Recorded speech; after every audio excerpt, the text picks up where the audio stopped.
Okay, today's the first day of November. It's been Melbourne Cup Day here in Australia.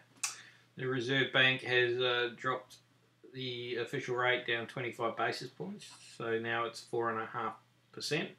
Most of the banks have followed, and some people would think this is a good idea, especially those who currently have a household mortgage. I actually think it's a bad idea. Australians were just starting to save in record numbers. By lowering the interest rates, they're discouraging that new trend. They're punishing savers by not giving them as much money back. And they've said, oh, well, inflation's dropped off. Really what it is, they're worried about the retail market.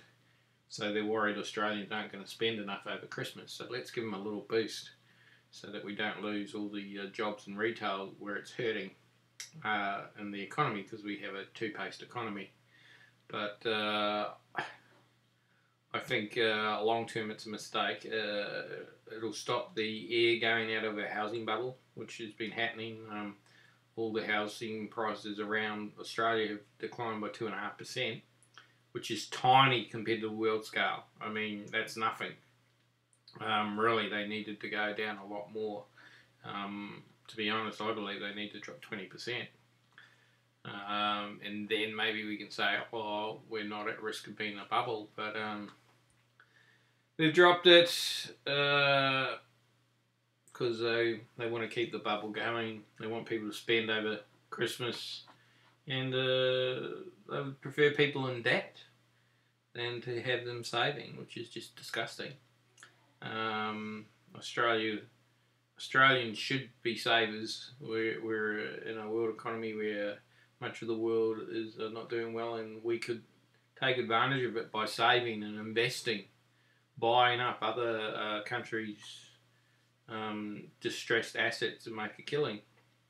But instead, they're not going to reward us for saving. So I think it's incredibly short-sighted of the Reserve Bank. That's just my opinion.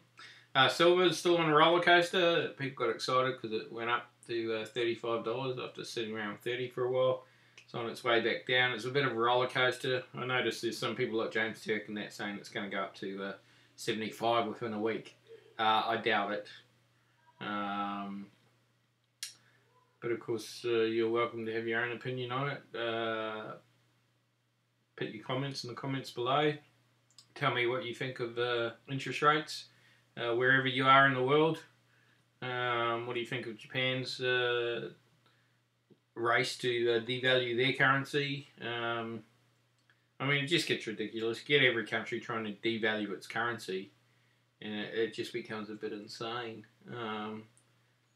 All we do is make our paper worth less and less, and they wonder why the economies won't work properly. It'd be nice if we went back to honest money, and that's when silver will really take off, if ever they do return to honest money, and they'll have to use silver as well as gold. They can't just use gold. It's too rare. Then you will see the value of silver shoot up from its artificially kept low position now. That's Silver Bull Channel. Keep stacking.